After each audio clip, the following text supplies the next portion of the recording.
Hey everyone, it's Dr. Leith, and today I'm going to go over treatment planning. I hope everyone is doing well. What I hope to do today is give you the foundation of what to do in that first session to help establish an idea for a treatment plan. So that means getting our history, what is the problem, client assets, functioning, things like that. And then I want to show you a template, a basic template that you can use when making your treatment plans. If you have not already watched the mental status exam and history video, I encourage you to look at that because this one builds on top of it. And so we're going to look at what it's like to have those conversations with a client and then put pen to paper, make a treatment plan, and then how do we choose what interventions are we going to use. So let's go ahead and dive in. Okay, and as always, this PowerPoint is on Blackboard along with a couple other templates that you can use or build from. So let's dive right in. As I said before, we're away from doing all the psychometric stuff and now we're into the clinical business. So here you are, you're at your first session, person made an appointment with you, they sat down, and now what do you do, right? So I'm going to go over this piece fairly quickly. This is stuff that you'll pick up. It's easy to do, but more difficult to explain. You're saying, hello, how are you? My name is Dr. Leith. I'm a licensed professional counselor.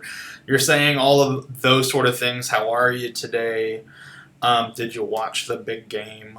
Go over informed consent, right? And what that entails, when I might need to report, if you have a minor client, if there's guardianship issues, things like that. But what happens in counseling, all that informed consent goodness.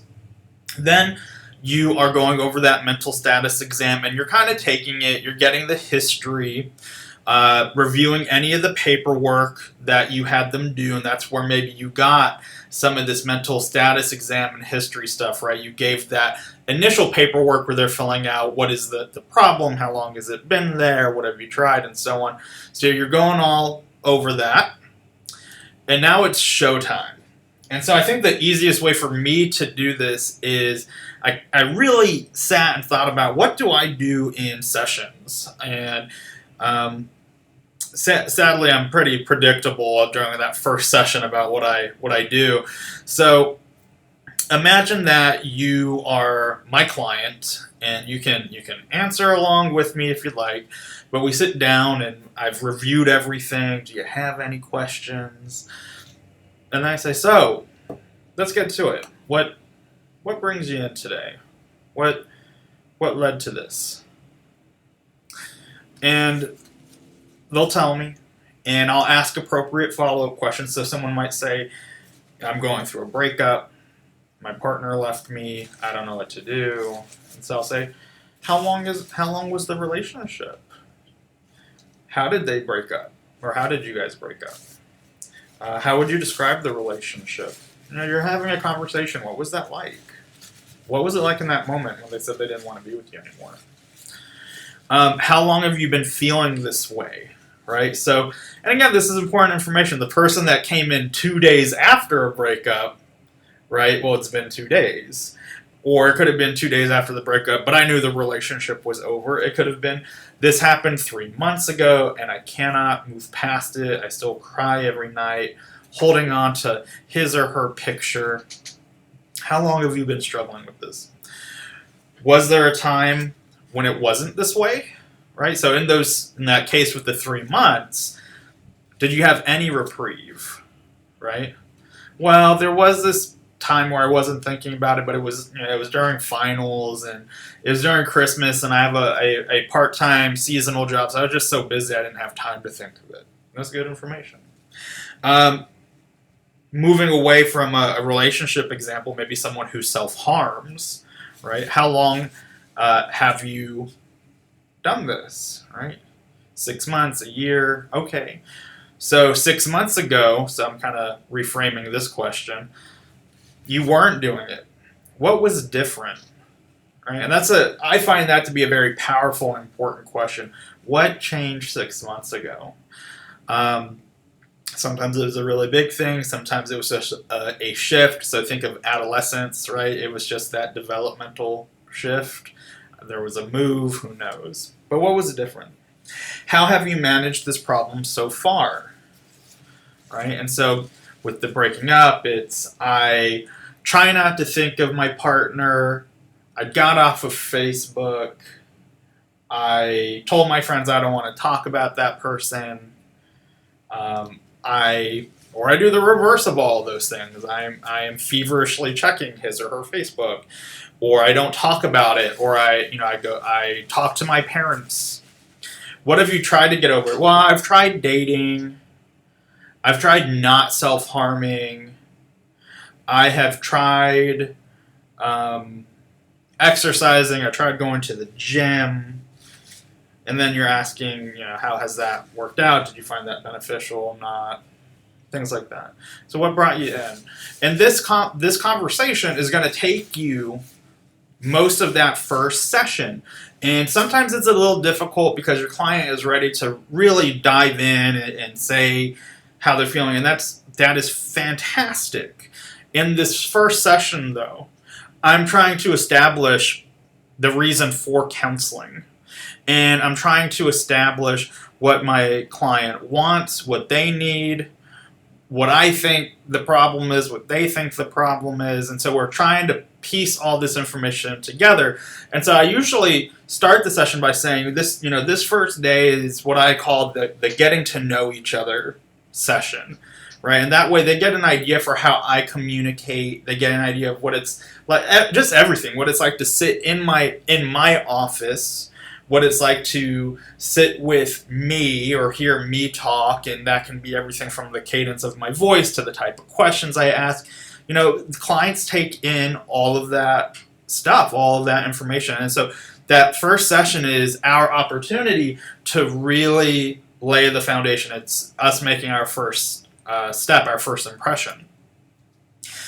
During this, we're using paraphrasing and summaries to help make sure that we, the counselors, understand what they're talking about. This is not the time to start diving into your theoretical explanation for it, right?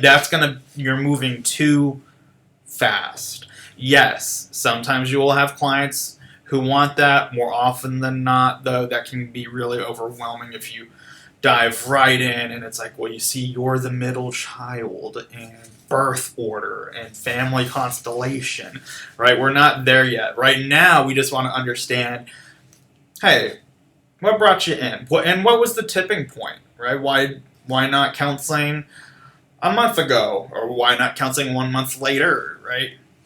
And you're setting the stage for what counseling is like. And so you reserve some time to say, counseling is a process by which you speak with me and I speak back and we come up with these ideas and I implement X, Y, and Z, right? You're doing all of that. So we're setting that stage while gathering that information. At the very end, and I usually, I have hidden clocks in the office so it doesn't look like I'm just looking at my wristwatch or taking out my phone and looking at the time, but I reserve the final 10 or 15 minutes, because remember, we got to cool them down too, to talk about goals. And I will take a hard turn here, right? I take a hard turn and I'll say, all right, so we've talked about your breakup, or we've talked about the self-harm and that, and thank you for being so open and candid with me. It sounds like you're handling a lot, and it sounds like you've handled it well so far, but you need a little extra help. So what I want to do now is talk about goals. Counseling works best when we have a goal to work towards. So here's what I heard you say earlier, that you were in this long-term relationship and there was kind of this unexpected breakup and you feel really just awful about it and you're struggling with it. Is that fair to say? And if it is, I'm pausing my conversation. If it is, you get the nod and yes, that's it. And if it's not, clients will tell you. That's why we have paraphrases and summaries, right? If you're wrong, which a lot of new counselors and interns, they're afraid. What if I'm wrong? What if I say the problem is this and they say the problem is something else? They'll tell you. That's all, right? They'll tell you they'll say, no, that's not it at all. It's not a big deal. And so we're on the same page then about what the problem is, and I'll say, what would you like to take away from counseling? And that's a big question a lot of the times, right? And it's one that there's a lot of influences. People who are really hurting are going to say, I want to stop hurting. Younger clients might, developmentally, they're thinking, I don't know, other people might say, I just want people to stop nagging me about going to counseling, right? But I ask, what would you like to take away from counseling? And they think about it, and then I say, so how would you know when the problem has stopped? What would that be like? What needs to happen to say, I don't have this problem anymore? In the case of someone who is self-harming, they would probably say, when I'm not self-harming anymore. In the case of the person who's going through a breakup, they might say, when I'm not thinking about my ex anymore. And I really give them that room, that space to say whatever they want, right? If they want to say things will magically happen or not happen, that's it, because it gives me an idea, we're reading between the lines, about what they want. And so when they say something like, well, my ex would get back with me, and this is not something that's going to happen, right? Or if maybe someone is grieving, right? There was a death, and they say, my partner was alive, right? Well, that's something that we can't really help with. I still let them talk about it. And then that's where we circle back to maybe paraphrasing and reflections. And then I also bring up, well, if the problem doesn't stop or can't stop, what should we focus on then? So in that case of bereavement, right? Or maybe the person has a family member who has an addiction where they can't control another person. What happens if they don't stop? What should we do? And a lot of people don't think of that question, or a lot of clients don't think about that question. It's this binary either or. The problem exists, or I get it to stop existing. And really the truth is, yes, those are two outcomes. The problem goes away or it doesn't. If it doesn't, though, then we need to focus on different goals, such as how do we manage having someone with an addiction in our life? How do we work with that grief? How do we handle this situation until we're out of so-and-so's house, whatever it might be. So what does that look like? And we start putting it together. Clients answer this one, when would the problem stop? Or what would that look like? They answer that quite easily. It's this one that's difficult. And that's where I say, well, what if I told you we could focus on ways of still having a life worth living, which, as a side note, I practice DBT, and that is kind of the premise of DBT, to have a life worth living. What if I told you it is possible to have a life worth living while having someone with an addiction in your life? Or while, even following a really nasty breakup or a lot of heartache, right? So bringing awareness to, hey, maybe counseling can help you manage how to deal with this problem, can really help clients understand. It can be kind of a bittersweet moment because they want the problem to stop, but we can't snap our fingers like that and make things go away. So by the end of that first session, I should have a pretty good understanding of what are my clients' concerns and what are the goals for counseling. And I also remind them, just to kind of hedge my bets, this may not be the case all of the time. Most of the time, these goals are not set in stone, right? The world keeps spinning, and if something else comes up, we'll address it as it comes. So we've established our history, a problem, any patterns, things like that. But let's also focus on strengths, on assets, right? So what strengths do they have? So it might be, even though home is very chaotic, and there's someone with an addiction in my household, and we're struggling financially, and there's this, that, and the other thing going on, you're still going to school. You never let your grades drop. You're still going to church. You're still going to the gym. You still manage to keep a sense of humor, right? So strength, acknowledging them. They feel or may feel miserable, yet they have not given up. Even the person who's in crisis, who's thinking about suicide, you have not attempted suicide yet. And I think that's very strong of you. We're looking at positive traits and talents, right? Someone might be a talented artist, right? Can you use that art to self-care during this? They might have traits, right? They're very confident. They might have skills, attitudes, things like that. Positivity, right? To draw on, right? We don't want the counseling session to just kind of be this receptacle for all negativity, right? That then it just becomes kind of a vent session. So we do need to acknowledge these, and it's healthy for our clients to acknowledge their positive attributes.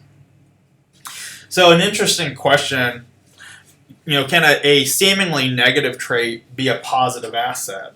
And the answer is yes, sometimes, right? Someone who nags a lot, they're persistent, right? Someone who is very stubborn is probably also very confident. Someone who is very down or has some depressive features, they manage it, or they're able to manage large amounts of stress because they already feel like things are falling apart. But sometimes it takes a little bit of digging. But is there a way to acknowledge that this dysfunctional behavior or this unhealthy behavior is somehow serving something, right? That doesn't make it right, doesn't somehow well, never mind then, I guess I'll keep the depression. It doesn't mean that, it's just something to look at. How does this behavior or mentality help? Functioning. So, nice scaling question. On a scale of 1 to 10, how able are you to carry out your workload responsibilities, or get along with friends and family, or do your schoolwork, things like that? This helps us pinpoint maybe what area of life the person is struggling in and to what degree. What are some good follow-up responses? Right, so I've worked with people who say, and let me go back here, they might say, work is suffering, home life is suffering, relationship is suffering, but my physical fitness is perfection, right? I still never miss a workout, right? So what would be a good follow-up response? Oh, wow, why is that? Or sounds like going to the gym is really important to you. Someone might say, everything's falling apart except for my schoolwork, except for my relationship with my kids. So think of a family problem, right? I'm not getting along with my family. I'm not getting along with my partner. I'm not getting, work sucks. But my kids and I have the most magnificent relationship, right? And so going back again to strengths, there is this ability then you have the ability to manage things in such a way that it doesn't hurt your children or your relationship with them. It's kind of neat how that works, right? How has this problem affected your life? This when I first put this together, this is one of those questions of, it helps us determine the magnitude of the problem. It also serves the purpose for when a client comes in and they've had it up to their eyeballs and they list 10 different problems, and this can kind of help prioritize this, right? So someone who says it affects my life because I can't get my work done, we're always fighting, I can't stop thinking about the relationship, and I can't focus on my schoolwork, versus someone who says it just annoys me, right? Well, annoyance is annoying, but is it interfering with your life? And that's not to say that it isn't a problem, it's just to say where on the list of problems does something fit. Reframing, right? So Let's go back to the example of non-suicidal self-injury. So for cutting, asking a client, how has cutting affected your life? And they say, well, I'm really nervous to wear short sleeves because I don't want people to look at it. And it's caused a lot of fights with my parents or with my boyfriend or girlfriend. And, that can kind of help understand how it's affected their life. Reframing, what was the goal of the dysfunction, right? So it's caused all these problems, but all behavior has a function. So what was the goal of the self-harm? Well, it was to alleviate distress. It was either do this or go get high. It was do this or think about suicide. It was do this or run away. All right, so we're reframing it. And again, that's setting the stage that we're not there to judge them, and it's also another perspective on what's going on. With reframing, what comes out of the dysfunction? What comes out of the problem? And why? And these can be kind of philosophical, and I'm sure you can think of examples where it's like, well, there's no good outcome for it. It's still a good question to ask because the client has to be getting something from it, otherwise that behavior would go extinct. Listen to me being all CBT and ABA. So, moving on with how to help clients and treatment plans, the crucial C's for counseling and helping get our clients set up for success: connection, capability, count, and courage. So let's look at each of these. Clients, or a lot of times with treatment planning, these are the issues that come up most often. One of connection, right? So a client comes in and feels like, I can't relate to other people. I feel alone. I feel disconnected, right? And so if you follow things like RCT, for example, then it could be that I feel very isolated. I feel like there's something wrong. Why don't people want me? What's wrong with me? Can I form relationships, and do I know how to maintain relationships? Capability. This is important not only outside of session, but really important for counseling. The person is wondering, am I able to do things? So that person who feels really worthless or helpless, right? They don't have a sense of capability. They're feeling like nothing I do matters. I can't do anything right. And then with counseling, we're asking, can they do this? Or they're asking themselves, can I do this? And it might be a conversation you have, right? They feel so down, so distraught that you're asking, well, you're coming to counseling. This is going to be a difficult endeavor, right? Let's not sugarcoat it. How capable do you think you are of doing this? Like, will you make an honest effort? Will you communicate with me? And that is some doubt that a client might have that we need to address in session and help them address outside of session. Count, so again, self-worth. Do I matter? And this is why on our end as counselors, it's important to recognize each client. It's important to follow through. If you say you're going to call. If you get an email from them, email back. If you say you're going to make a treatment plan or find resources, make sure that you're doing that, because we don't want to feed into the sense that they don't matter. Encourage. Are they willing to try? What they've been doing has not been working. And so now they're coming to counseling. And we're trying to determine, are they willing to try this? Because some of this might fly in the face of what they were thinking. Right? So think in the case of anorexia, they have finally gotten to the place where they acknowledge there's a problem. I want you to look in the mirror, or I want you to try and eat. I want you to not use, your diet tracker and things like that. That can be really scary. Are they willing to try? And this is also an important question at the onset of counseling to help understand, is this the right time for counseling? Because you might be recommending these big changes during a really bad time in their life, right? During finals time, during the holidays, right after or during a big move is probably not the best time for them. And that's a decision they need to make. You're not making it for them, but you might help have that conversation with them so that they can make the best decision for themselves. Goals, right? So remember, I'm leaving that first session by saying, what do you hope to get out of this? And again, I let them speak freely. Don't give false hope, but let them speak freely and see what you can discern from that. Now, what about our goals, right?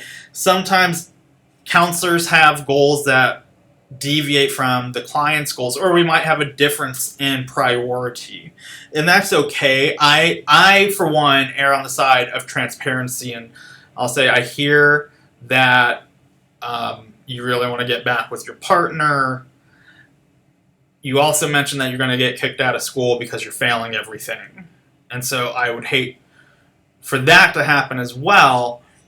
Do you think that maybe we can prioritize, let's make a game plan for talking to your instructors and to the dean and fill in the blank, so that way you don't get kicked out of school, and also work on negotiating things with your ex. And this can change, again, based on age and stage and other confounding things like, is there an addiction? Is there someone's being mandated to counseling? Your client's goal might be, I just want you to sign the paper saying I came, and our goal might be, well, I want us to work on the anger management. And that's okay. These differences in goals happen. Again, I err on the side of I'm transparent about it. So treatment plan. This is really why everybody tuned in today. So good treatment plans focus on interventions, have concrete goals, they use strategies, and they can be measured. They can be observed. So let's walk through this. By the end of our initial assessment, that first session, maybe the second session if you have a client that maybe just had a hard time articulating or was very overwhelmed, which does happen, we would be able to have a basic understanding of our client's problems and concerns and have a basic understanding of what our client wants out of counseling. So here is a basic treatment plan format just to kind of put everybody on the same page. Look at this, nice and simple. So client's overarching long-term view, right? I don't want to be depressed anymore. Problem statement, I am currently depressed, right? Goals, goal 1 might be to not feel depressed. Goal 2 might be to have more friends, and goal 3 might be to improve grades at school. Then we have our objectives, which are more measurable. And then you have follow-ups. So that's just, we'll come back to this. It's just to kind of give an idea of what we're talking about when we say a treatment plan. When you're selecting a treatment plan or creating a treatment plan, you're focusing on the most salient problems the client comes, because they might come and they have a dozen problems, but they are not all equal. They're not all the same. Some of them are not appropriate to work in counseling, meaning that counseling is not going to offer a solution for that. My rent is too high, or I don't make enough money, or I owe back taxes. These are things that are very frustrating. They're a problem for a client. Counseling can only do so much for things like that versus when it's mood, thought, or behavior based.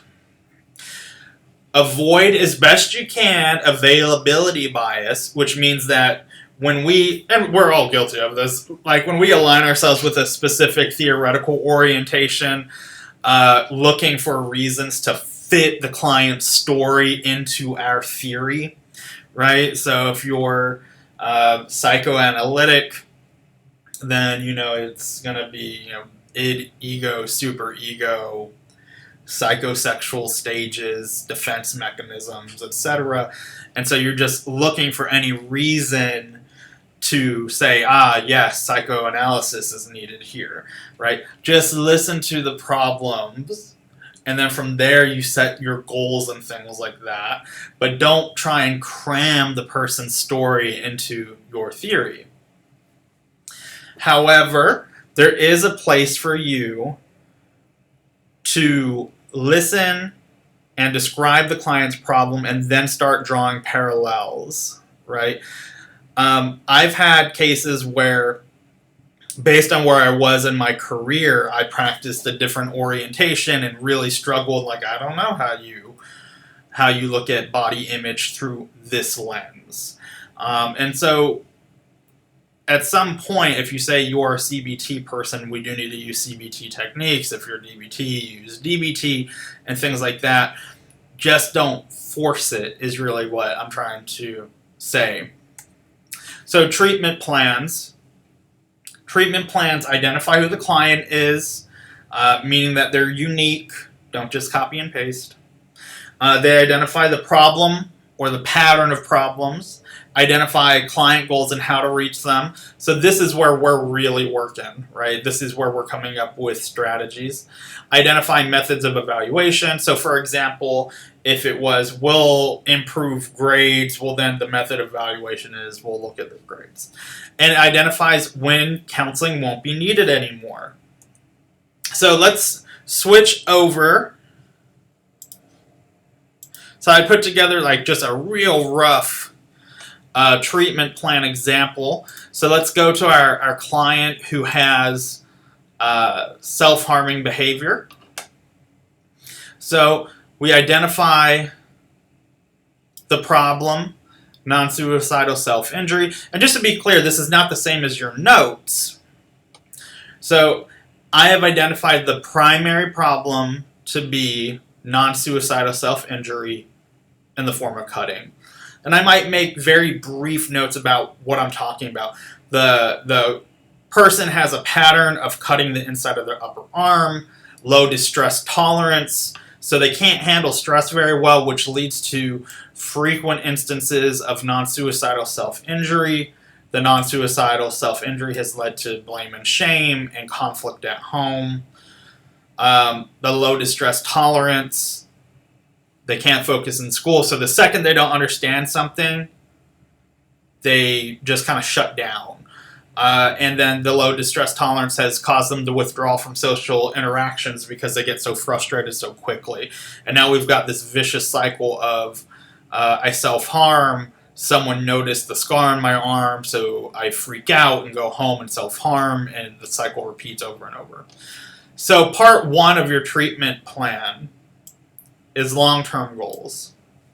And these are broad.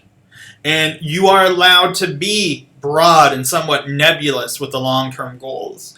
So for this person I put, we'll eliminate the non-suicidal self-injury. I am saying, essentially, stop cutting, right? That is the long-term goal of counseling, that this person will no longer cut, right? Or do any kind of self-harm, right? It's not like, well, I stopped cutting and now I've started burning, right? Something like that. It's to stop all non-suicidal self-injury. And the other one is to improve the ability to handle distress and frustration. Now, notice with these, this is not how, like it's not sufficient for me to just say, stop non-suicidal self-injury. And it's not sufficient for me to say, get better at handling frustration, right? What does that look like, though? These are not necessarily observable short-term. That's why we have short-term objectives and interventions. So, you guys get to watch me struggle with the highlighter. So short-term objectives, a little bit more measurable. I want my client to monitor her mood and her urges to cut. So, okay, that's definitely more observable by this, but then you might say, but Dr. Leaf, how do you do that? How do you expect her? And that's where we have a very concrete intervention. Use diary cards, which the implication is I would show her how to use a diary card, and to record her mood throughout the day and when the urges occur. So, let me make this one green. So do you see kind of what happens here is that we have the long-term goal. So if it was someone came in and they felt down all the time, they had depression, the long-term goal would be to eliminate depression symptoms, right? To make the depression go away. This is a good long-term goal. You need a short-term objective to kind of build that long-term goal, and you need the interventions to build the short-term objectives.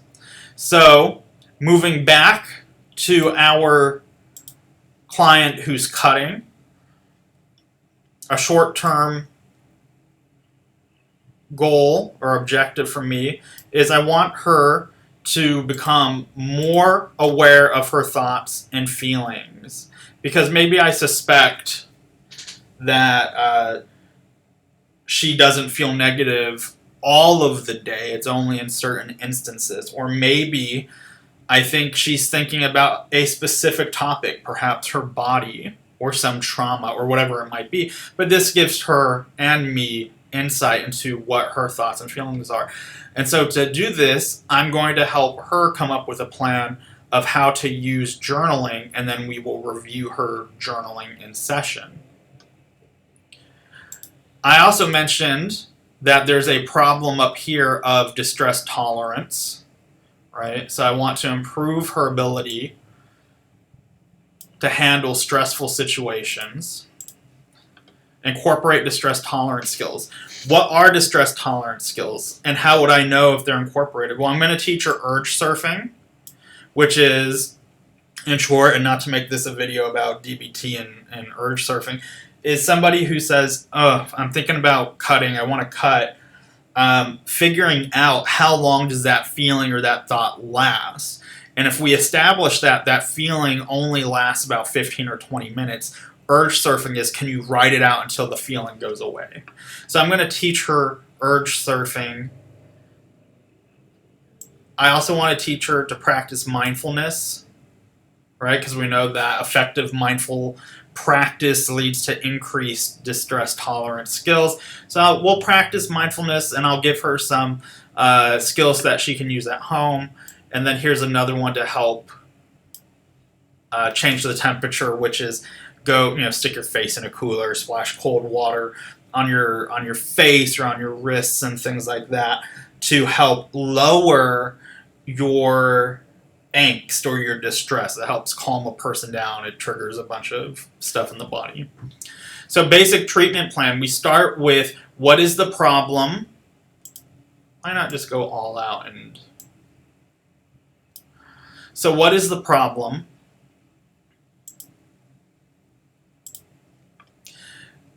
What are we... This is sort of like us defining what is the problem. What do you mean by non-suicidal self-injury? Well, I'm talking about a pattern of her cutting her arms when she gets stressed out. Our long-term goal is we both want her to stop self-harming. And then the second one might be more me, but I want to see her increase her ability to handle distress and frustration. Because I want to avoid a situation where she's not self-harming anymore, but she's still feeling just as miserable. She's just not acting on it behaviorally. So I want this self-harming to stop, and I want her ability to handle distress and frustration to increase.